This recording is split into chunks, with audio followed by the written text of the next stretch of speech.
It's amazing how young we all were.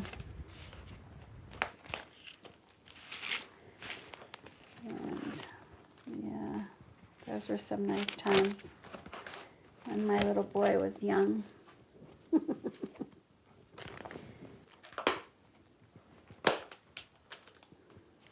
One of the first places that people lived around here was a great tree house. It was really fun to sleep up in there because it would sway and when the wind would blow, and you really felt like you were living in the trees.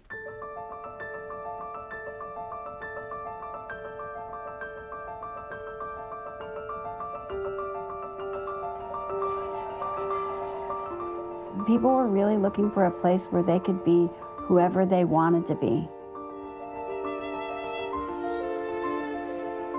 It was about getting back to the land and finding out within yourself what's really important, digging in the dirt.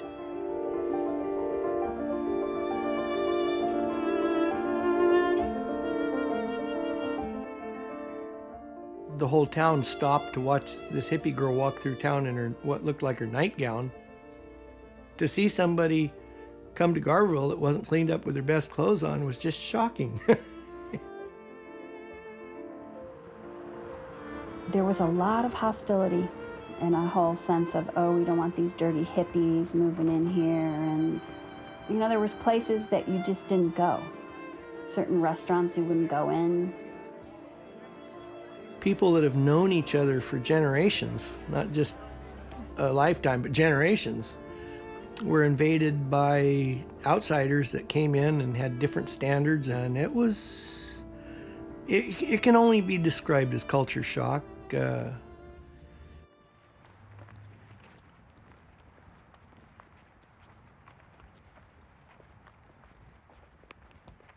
My family moved to Garberville to log the Sproul Creek drainage in 1955, and we've been here ever since. The skies were a little hazy, and there was a lot of sawdust drift and raining out of the sky, and it was a boom town. It was what they say, a sawmill in every canyon and a bar behind every stump. Very definitely had a feeling that it was a forever thing. We had no reason to believe otherwise. They'd been cutting timber since the 1850s in the South Fork of the Eel Canyon. There was a lot of small logging operations around here that they called Jippo loggers. Anyway, the corporation loggers bought up the timber and pretty much forced the Jippo loggers out.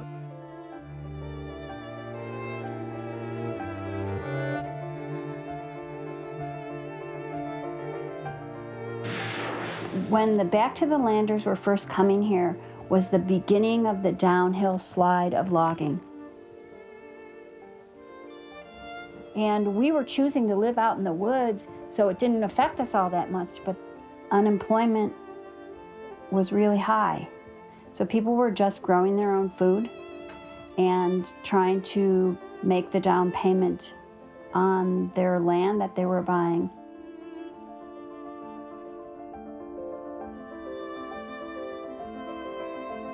It was really basic life. Most people didn't even have indoor plumbing.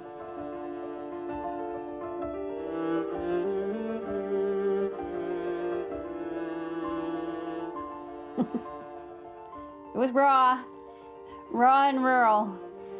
But there was a beauty to it because it was just simple. You really needed your neighbors to survive living here.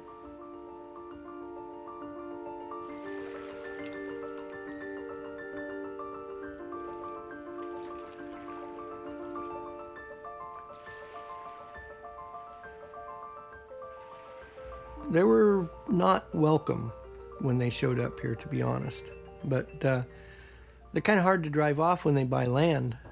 Here, yes. 74.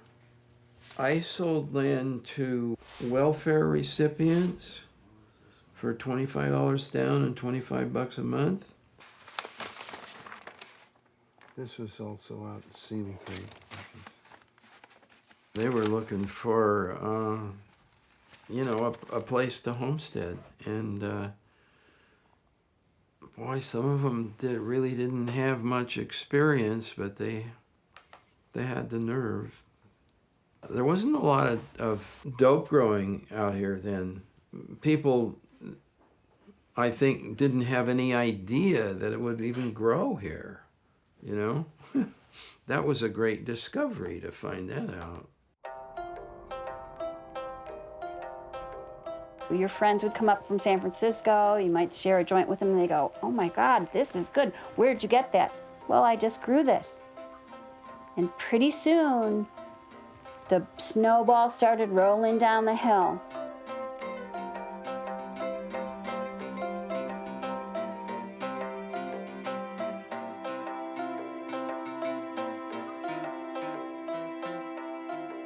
We didn't move here to grow marijuana, but it came to us as a gift. And the money that came through that transition is what allowed us to build our communities, to progress into a more comfortable way of living.